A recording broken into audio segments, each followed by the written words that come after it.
배에 초가 2개 불이 들어왔습니다. 성탄절 전까지 4주간 우리가 대강절로 지킵니다.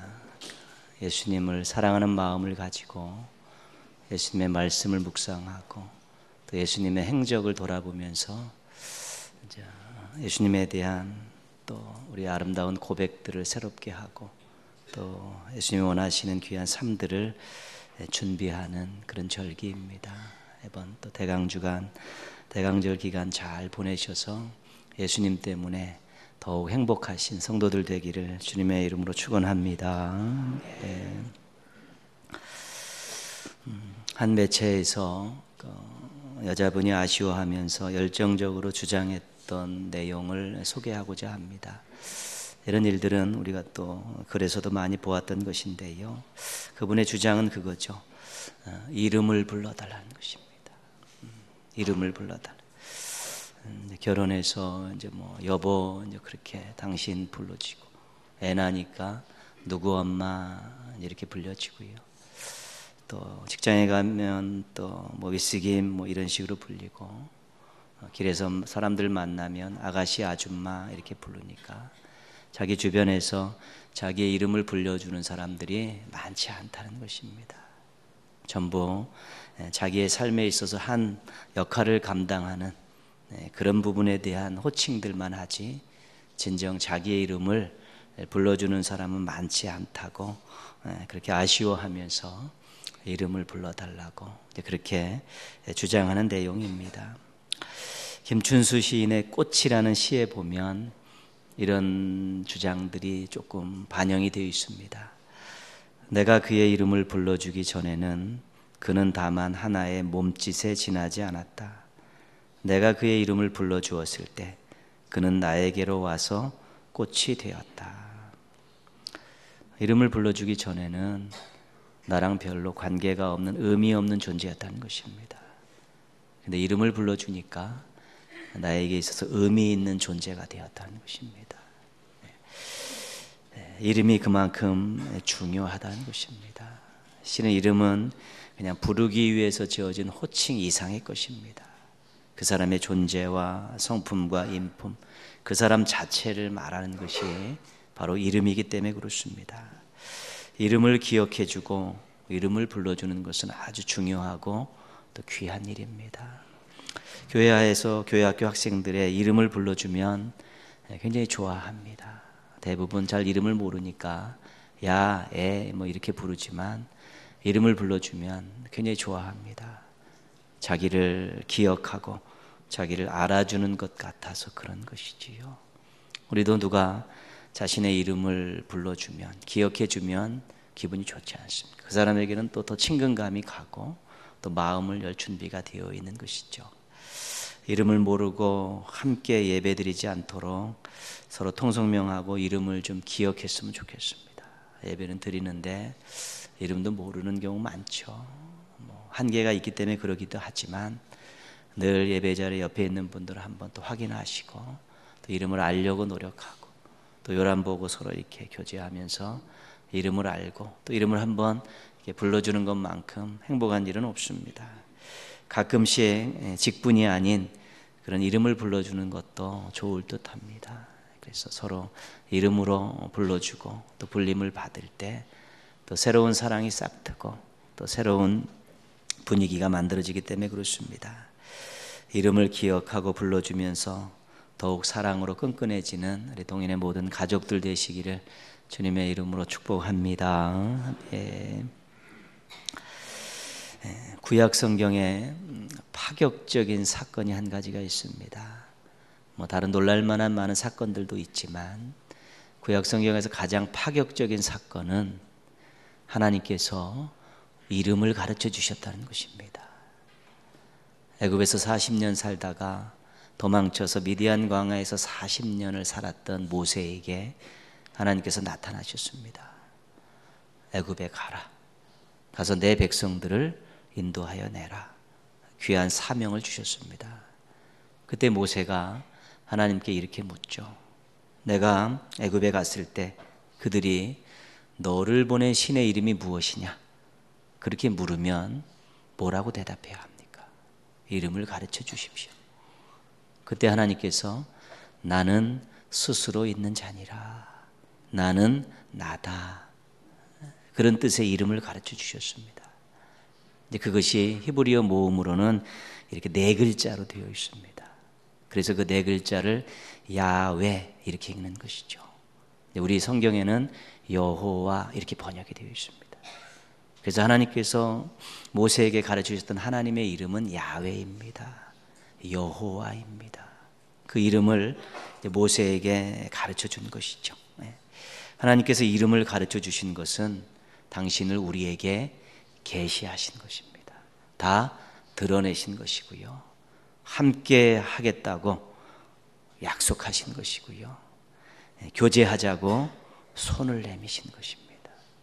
이름으로 서로 만난다는 것만큼 중요한 일은 없는데, 인간들에게, 죄인들에게, 피조물들에게 창조주 하나님, 거룩하신 하나님께서 이름을 말씀해 주신 거예요. 나는 스스로 있는 자다, 나는 나다, 나는 야훼다, 나는 여호와다라고 이름을 가르쳐 주시면서 하나님을 계시하시고, 내가 함께 하겠다는 약속을 주시고, 또 함께 교제하며 살자라고 그렇게 기회를 열어주신 것입니다. 하나님께서 모세에게 명하여 성막을 세우셨습니다. 하나님께서 솔로몬을 사용하셔서 성전을 지으셨습니다. 성전 건축된 이후에 하나님께서 솔로몬에게 하신 말씀이 있습니다. 나는 내가 건축한 이 성전을 거룩하게 구별하여 내 이름을 영원히 그곳에 두며 내 눈길과 내 마음이 항상 거기에 있으리니. 하나님 왜 성전을 짓게 하시고 성막을 짓게 하셨냐면 그 이름을 두시려고 성막을 건축하고 성전을 짓게 하셨다는 것입니다. 이름을 두신다는 것은 하나님이 임재하신다는 것입니다. 그래서 하나님의 이름은 하나님 자체이십니다. 하나님의 이름을 두셨다는 것은 하나님이 임재하셨다는 것입니다. 성전과 성막 이런 것도 다 하나님의 이름과 연관된 것입니다. 그렇기 때문에 우리 신앙인들은 하나님의 이름을 함부로 불러서는 안 되는 것입니다. 절대로 그렇습니다. 왜냐하면 그것은 호칭이 아니라 하나님 존재 자체이기 때문에 그렇습니다. 유대인들은 성경을 읽다가 아까 말씀드린 그 4글자, 신성 4글자, 야훼라고 읽는 그 4글자가 나오면 야훼라고 읽지 않습니다. 아도니아 이렇게 읽습니다. 주님, 그런 뜻입니다.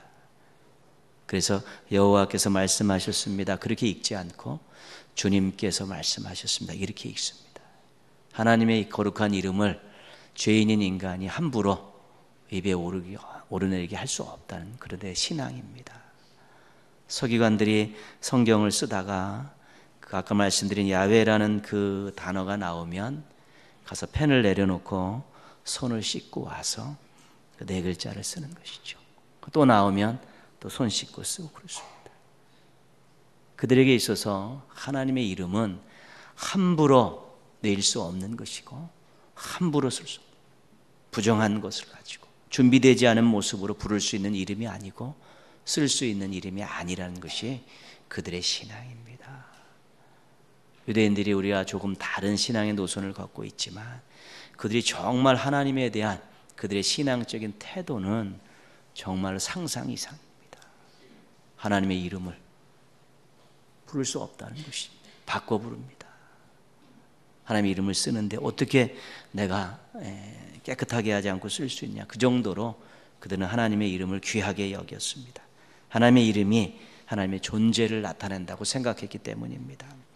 십계명의 제3계명은 너는 내 하나님 여호와의 이름을 망령되이 부르지 말라 명령하고 있습니다. 신명기 18장에는 점쟁이, 요술하는 자, 초혼자 등을 용납하지 말라고 아주 엄격하게 명령합니다. 왜냐하면 그들은 하나님의 이름을 빙자해서 점을 치기 때문에 그렇습니다. 하나님의 이름이 부적과 같이 사용되어서는 안 된다는 것입니다.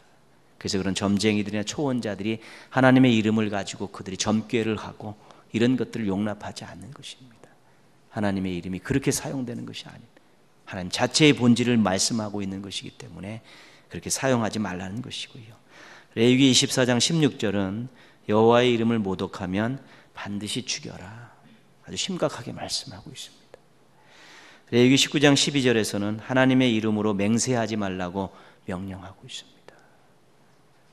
지키지도 못할 것이면서 하나님의 이름을 걸고 맹세하는 일들 절대로 하지 말라는 것입니다.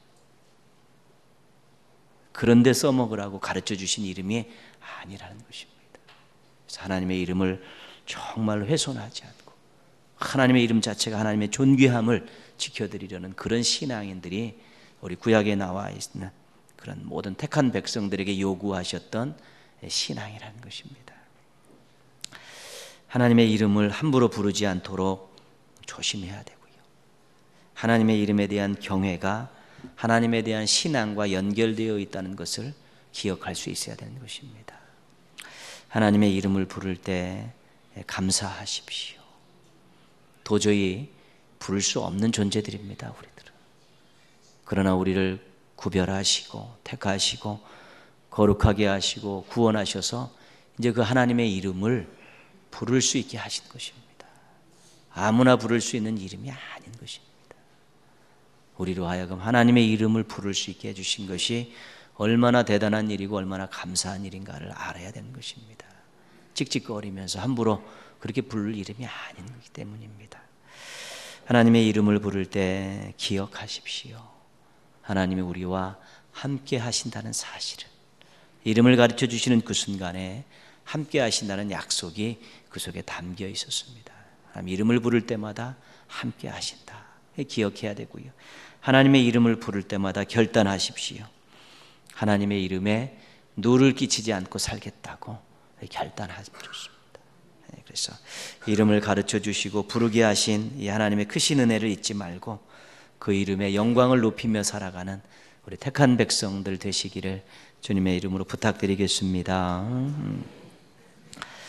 구약의 파격적인 사건을 하나님의 이름을 가르쳐 주신 것이라고 말씀을 드렸습니다.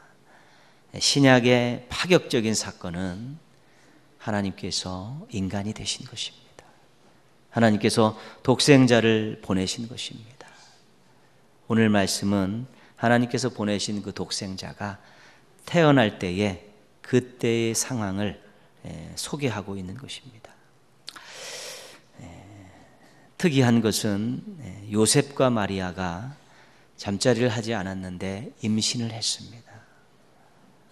요셉이 마리아를 부정한 여인으로 정죄하지 않고 덮어주고 이 문제를 마무리하려고 합니다. 그때 주의 사자가 나타나서 요셉을 설득을 합니다. 설득하는 첫 번째 내용은 뭐냐면 네 정혼녀 마리아가 임신한 그 아이는 다른 남자 아이가 아니라 성령으로 잉태된 것이다. 첫 번째 그렇게 설득을 합니다. 요셉이 이 부분에 대해서 인정을 했는지는 모르겠습니다. 쉽지 않은 것입니다. 갑자기 정혼한 여인이 임신을 했는데 다른 남자아이가 아니라 성령님께서 잉태하신 것이다. 그렇게 말씀하는데 쉽게 수긍 갈 일은 아닌 것입니다. 그런데 그렇게 첫 번째 설득을 하고 그 다음에는 이런 방법 거기에 대해서는 언급을 하지 않습니다. 그리고 두 번째 설득을 하는데 아이에 대해서 이야기를 합니다. 아이에 대해서 이야기를 하는데 그 아이의 이름을 두 가지를 이야기하면서 요셉을 설득을 합니다. 첫 번째가 21절이죠. 우리 늘 듣던 말씀인데 같이 한번 읽겠습니다. 아들을 낳으리니 이름을 예수라 하라. 이는 그가 자기 백성을 그들의 죄에서 구원할 자이심이라 하니라. 설명 없습니다. 아들은 분명히 태어난다. 그것입니다. 아들을 너 낳게 된다. 아들은 분명히 태어나는데 그 아들이 나면 그 이름을 예수라고 지어라. 그리고 그 이름의 뜻은 구원이다. 그것이 두 번째 설득의 내용입니다. 세 번째 설득의 내용이 23절이죠. 보라 처녀가 잉태하여 아들을 낳을 것이요 그의 이름은 임마누엘이라 하리라 하셨으니 이를 번역한즉 하나님이 우리와 함께 계시다 함이라. 세 번째 설득은 예언을 가지고 설득을 합니다. 구약 성경 이사야서 알지 않느냐? 이사야서에 보면 처녀가 잉태하여 아들을 낳을 것이라고 말씀하고 있다. 근데 그 이름이 임마누엘이라고 하는데 그 구약에서 예언한 그 아이가 바로 이 아이다. 그렇게 요셉을 설득을 하는 것입니다. 요셉은 성령으로 잉태되었다는 것은 아마 이해하지 못할 수도 있습니다. 쉽지 않은 것이죠. 그런데 구약에서 예언되었던 내용, 그리고 이 아이가 하나님의 구원 계획을 위해서 보내졌다는 내용, 이 이름을 가지고 설득한 이 내용은 요셉이 믿음으로 수용을 한 것입니다. 구약의 말씀이 이 아이를 통해 성취되고 하나님께서 세상을 구원하시는 그 구원 계획이 이 아이를 통해서 이루어진다. 이 하나님의 뜻에 대해서 요셉이 믿음으로 받아들인 것입니다. 거기에 동의가 되니까 마리아를 데려왔고, 아이를 낳기 전까지 동침하지 않고 아이를 낳자 가장 먼저 한 일이 뭐냐면 이름을 예수라고 진 것입니다. 하나님 말씀에 그대로 순종을 하게 된 것입니다. 구약의 파격적인 사건인 하나님의 이름을 가르쳐 주신 때가 언제입니까? 출애굽 어간입니다. 하나님이 애굽에서 이스라엘 백성들을 구원하시기 그 전에 하나님께서 모세에게 당신의 이름을 가르쳐 주셨습니다. 신약의 파격적인 사건인 독생자의 이름을 가르쳐 주신 때가 언제입니까? 죄인들을 구원하시기 위해서 하나님께서 움직이기 시작할 때입니다. 바로 구약의 하나님의 이름을 가르쳐 주시고 신약의 하나님의 아들의 독생자의 이름을 가르쳐 주신 때가 언제냐면 전부 구원의 때입니다. 하나님께서 구원을 이루고자 하나님의 이름을 가르쳐 주시고 독생자의 이름을 가르쳐 주시면서 세상을 구원하는 그런 놀라운 역사들을 시작하신 것입니다. 너희를 구원하는 신이 누군 줄 아느냐? 여호와 나다. 너희를 구원하기 위해서 보낸 독생자의 이름을 너희가 아느냐? 바로 구원이라는 이름의 뜻은 예수라. 이 이름을 공개적으로 선포해 놓고 하나님께서 구원의 역사를 이루신 것입니다. 우리는 하나님의 이름을 알고 있습니다. 야훼, 여호와입니다. 우리는 하나님의 아들의 이름을 알고 있습니다. 예수입니다. 우리는 하나님의 이름을 부를 때 독생자를 보내신 하나님의 사랑을 기억해야 합니다. 우리는 예수님의 이름을 부를 때 구원해 주신 그 희생을 기억해야 됩니다. 그래서 주님의 이름을 부를 때마다 우리 주님을 더 뜨겁게 사랑하고 주님을 위해 살겠다라는 새로운 마음들을 품고 살아야 되는 것입니다. 왜냐하면 그 이름이 공개되면서 구원의 역사가 이루어졌기 때문에 그렇습니다. 그 이름 때문에 구원의 역사가 이루어졌기 때문에 그 이름에 빚지고 사는 사람들입니다. 그 이름 때문에 구원받고 그 이름 때문에 새로운 인생을 살게 되었기 때문에 그 이름을 부를 때마다 우리는 주님을 더 사랑하며 살겠다는 마음들을 가져야 되는 것입니다. 사도행전 3장에 보면 나면서 걷지 못했던 자가 성전 미문 앞에서 구걸을 하고 있었습니다. 베드로와 요한이 기도하러 성전에 올라가다가 그 병자를 보게 되죠. 그러면서 이렇게 이야기합니다. 은과 금은 내게 없거니와 내게 있는 이것을 내게 주노니 나사렛 예수 그리스도의 이름으로 일어나 걸으라. 잡아 일으켰더니 일어났습니다. 뛰면서 찬양하면서 성전 안으로 들어갔습니다.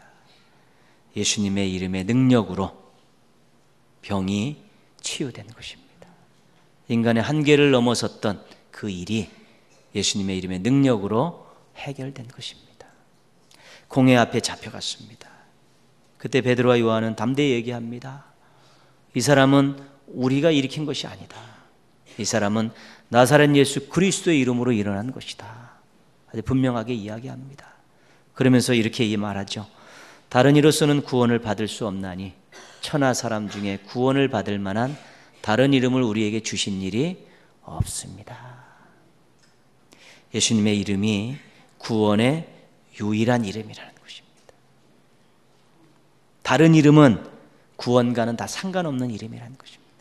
오직 예수님이라는 그 이름이 죄인들을 구원할 수 있는 유일한 이름이라는 것입니다. 예수님께서 70명의 제자들을 부르셔서 파송을 합니다. 그들에게 복음을 전하라고 파송하죠. 70인 전도대라고 우리가 그렇게 또 명명하기도 합니다. 그들이 전도를 마치고 돌아왔습니다. 그래서 그 전도 보고를 하는 가운데 예수님께 이렇게 말합니다. 주여, 주의 이름이면 귀신들도 두려워서 항복하더이다. 주의 이름만 대면 귀신들도 두려워 떨며 항복했다는 것입니다. 예수님의 이름의 권세가 그 정도입니다. 악한 것들이 오금이 저릴 정도의 능력을 가지고 있는 권세 있는 이름이 예수님의 이름이라는 것입니다. 이혜인 수녀의 빛이신 예수님께라는 시의 앞부분입니다. 어둠 속에서 촛불을 켜며 잠시 지나가는 저의 일생을 보았습니다.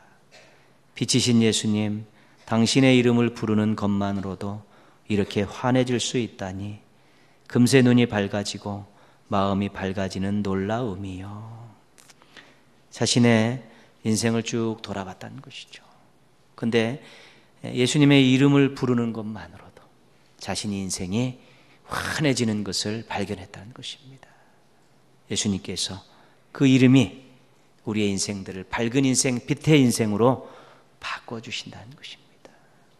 예수님의 이름은 그냥 부르기 위한 호칭이 아닙니다. 예수님의 이름은 구원입니다. 예수님의 이름은 능력입니다. 예수님의 이름은 복된 인생, 빛 되신 인생을 살게 하는 아름다운 것이고요. 예수님의 이름은 악한 것들의 권세를 꺾을 수 있는 위대한 권세입니다.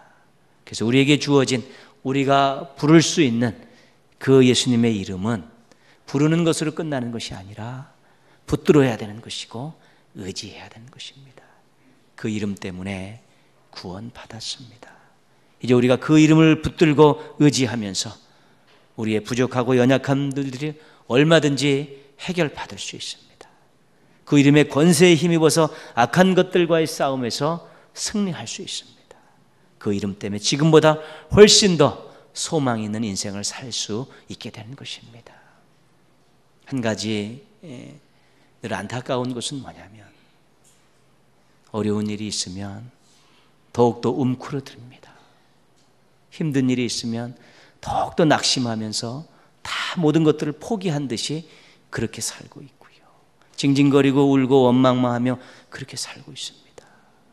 일이 잘 풀리지 않고 미래를 바라볼 때 깜깜한데 그것 때문에 그냥 다 포기하고 널브러져 앉아 있는 것입니다.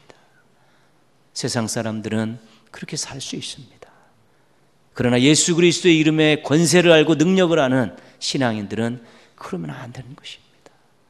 어렵고 힘들수록 자기의 삶이 어둡다고 생각될수록 더욱더 그 이름을 붙들고 의지하면서 매달리면서 그 이름의 권세와 능력에 힘입어서 회복되고 소망을 갖고 아름다운 인생들을 만들어 갈 수 있어야 되는 것입니다. 다 주어주셨는데 손에 잡고 있는데 그거 붙들고 앉아서 한탄하고 눈물을 흘리고 더 예배를 드리고 더 기도하고 나아가서 그 이름의 권세와 능력을 경험해야 될 사람들이 점점 뒤로 웅크러들고 숨고 보이지 않는 곳에 들어가서 한숨만 쉬고 앉아 있으면 아무것도 일어나지 않습니다. 예수 그리스도의 이름의 권세가 나면서 앉아 걷지 못한 자를 일으켰고요. 죽어가는 영혼들을 살리고 악한 것들의 권세를 꺾으셔서 우리를 죄와 사망의 권세에서 승리케 하셨는데 그 예수 그리스도의 이름을 부를 수 있고 붙들을 수 있고 의지할 수 있는 신앙인들이 삶이 조금 어렵고 힘들고 풀리지 않고 앞에 무언가가 보이지 않는다고 세상 사람과 똑같이 그렇게 한숨 짓고 낙심한 모습으로 살 수 없는 것입니다. 예수님의 이름의 권세를 능력을 의지하고 얼마든지 새로운 미래를 향해서 아름다운 발걸음들을 내디딜 수 있고 좋은 미래를 꿈꾸면서 하루하루 살아갈 수 있게 되는 것입니다. 예수님의 이름을 우습게 보지 마십시오. 소홀하게 여기지 마십시오. 그 이름의 권세와 능력은 우리의 상상을 초월하는 일들을 일으키시면서 우리의 인생을 더 복되게 만드시는 것입니다. 주어진 것들을 잘 관리하게 될 때 우리의 인생이 지금보다 훨씬 더 나아지는 것입니다. 이 대강절 기간에 조용히 시간을 내서 그분의 이름을 불러보십시오. 때로는 읊조리듯이, 때로는 소리쳐서 한번 불러보십시오. 우리를 구원한 이름입니다. 우리의 인생을 밝게 만든 이름이고요, 앞으로도 우리와 함께 하신다는 약속이 담겨있는 이름입니다. 그 이름 부르면서, 그 이름 의지하면서 삶을 돌아보시고 미래를 바라보시고 도저히 안 될 것 같은 일들을 다시 한번 바라보게 될 때 새로운 빛을 발견하게 되고 또 변화되는 모습들을 기대하게 되면서 그 이름 때문에 지금보다도 훨씬 더 행복하게 사실 수 있게 될 것입니다. 신앙인들의 특권입니다. 특권을 누려야 되는 것입니다. 어두운 세상에 예수님의 이름이 절대적으로 필요합니다. 외롭고 힘들게 사는 사람들에게 예수님의 이름이 필요합니다. 그래서 우리가 작은 것들이나 그 속에 사랑 담고 예수님의 이름 담아서 나누는 것 아니겠습니까? 불의한 세력이 판치는 사회에 예수님의 이름이 정말 필요합니다. 그 이름의 권세가 악한 것들을 꺾으실 수 있고 어둠을 밝히실 수 있기 때문에 그렇습니다. 세상이 예수님의 이름에 소망을 걸고 살 수 있도록 교회와 성도들이 노력해야 되는 것입니다.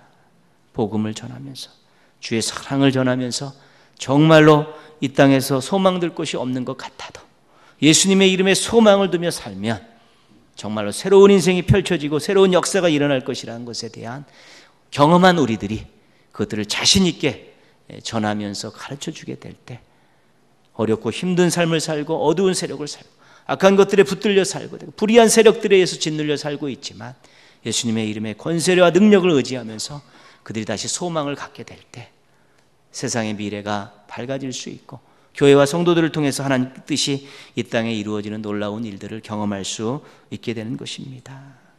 예수님의 이름의 의미를 제대로 알고 부르시고 의지하십시오. 그래서 여러분 개인적으로 그 이름의 권세와 능력으로 승리하고 형통하고 회복된 삶을 사십시오. 그리고 감격과 간증을 가지고 주변에 있는 많은 어렵고 힘든 일을 사는 사람들이 주의 이름을 전하면서 주의 이름으로 겪은 귀한 은혜들을 나누면서 주님 주신 복을 나누면서 그들에게 예수님의 이름이 영원한 소망임을 분명히 전하고 가르쳐 주십시오. 그렇게 될 때 우리는 하나님 앞에 정말 행복하고 세상을 변화시키는 담대한 신앙인들로서 살아갈 수 있게 되는 것입니다. 그 이름의 능력을 마음껏 경험하며 행복하게 사는 성도들 되기를 바랍니다. 그 이름의 권세로 세상을 변화시켜 나가는 우리 담대한 성도들 되기를 주님의 이름으로 축원합니다. 네, 기도하겠습니다.